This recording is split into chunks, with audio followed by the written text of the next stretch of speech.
Auto expo का craze कितना लगातार साल दर साल बढ़ता जा रहा है, इसका नजारा यहाँ पर आपको दिखेगा प्रगति मैदान में, क्योंकि आज दूसरा दिन है।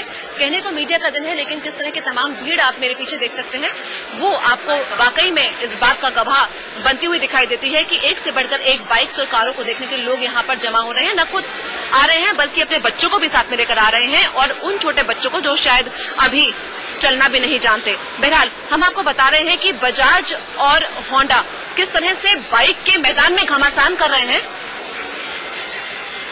और अपनी तकनीक बेहतर दिखाने के तौर तरीके यहाँ पर किस तरह से अपनाए जा रहे हैं, वो हम लगातार आपको दिखा ही रहे हैं।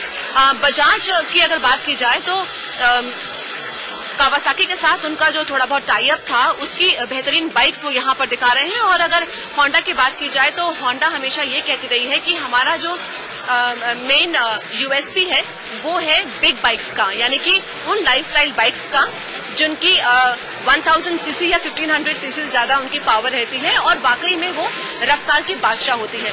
वो यहाँ पर ये दिखाना चाहते हैं कि अगर वाकई में रफ्तार की बादशाह वो बन सकती है तो माइलेज की बादशाह भी बन सकती है, और इसलिए उन्होंने लॉन्च की है एक 105 सीसी की बाइक भी।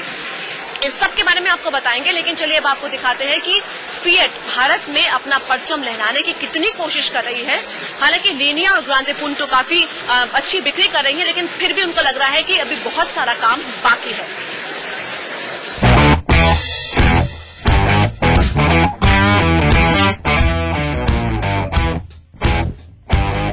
ऑटो एक्सपो में फिएट ने भी फर्राटा भरा है।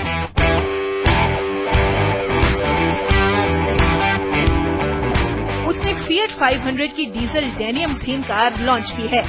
इस कार को इटली के डिजाइनर रैंजो रूफो ने डिजाइन किया है।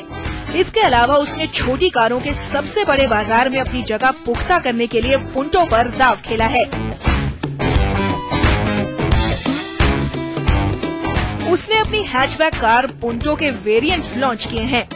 इसमें सबसे रोमांचक पुंटो नेचुरल पावर है, जो पेट्रोल और सीएनजी दोनों पर चल सकती है। ये कार ग्रीन तो है ही, साथ ही पॉकेट पर भी भारी नहीं पड़ेगी, क्योंकि एक बार पेट्रोल और सीएनजी फुल कराने पर 1000 किलोमीटर तक दोबारा तेल भरने की टेंशन नहीं। इसके अलावा फिएट ने भी पुंटो का स्पोर्ट्स मॉडल लॉन्च किया है, जिसमें 90 एचपी की पावर है। बॉडी पर बने ग्राफिक्स से ये काफी आकर्षक लगती है। युवाओं को लुभाने के लिए ग्रैंड पुंटो ट्रेंड नाम का लिमिटेड एडिशन भी लॉन्च करने का कंपनी ने ऐलान किया है। फिएट ने अपनी सेडान कार लीनिया के भी 2 नए अवतार बाजार में उतारने का ऐलान किया है। Linnaea dual logic transmission car की खूबी ये है कि इसे ऑटोमेटिक और मैनुअल दोनों में एक साथ चलाया जा सकता है। साथ ही कंपनी का दावा है कि ये कार दूसरी ऑटोमेटिक ट्रांसमिशन वाली कारों से 10% ज्यादा माइलेज देती है। इसके अलावा लीनिया टी-जेट मॉडल उतारा गया है, जो पेट्रोल इंजन में भी है। ये लीनिया मौजूदा मॉडल से ज्यादा पावरफुल है। ऋचा रावत, दिल्ली, आज तक। फिएट तो मेहनत कर ही रही है, साथ ही मेहनत कर रहे हैं होंडा के प्रेसिडेंट भी। शिंजी हमारे साथ समय मौजूद हैं, उनसे पूछ लेते हैं कि इस साल के लिए क्या प्लान्स हैं, कौन से नई बाइक वाले इस समय देख सकते हैं। What all bikes will you get for India this time?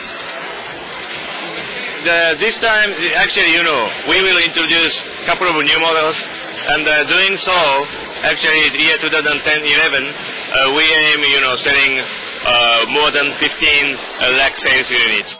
Wow. Any new models? No, we showcase this time here, like, as a superbike, VFR 1200F is totally new. Just as, 2010 year model, we just launched at Europe, America. Not selling yet, even in Europe, but we will sell this model in India. Yeah. Okay, thank you so much. तो ये कह रहे हैं कि हमने internationally तो एक bike launch की है VFR 1200, लेकिन उम्मीद करते हैं कि वो जल्द जल्द भारत भी आए। थोड़ा सा ब्रेक यहाँ लेंगे, लेकिन ब्रेक के बाद आपको दिखाएंगे किस तरह से बाइक के साथ साथ इम्पोर्ट हो रही है विदेशी मॉडल्स भी। आप कहीं नहीं जाएगा, देखते रहिए आज तक।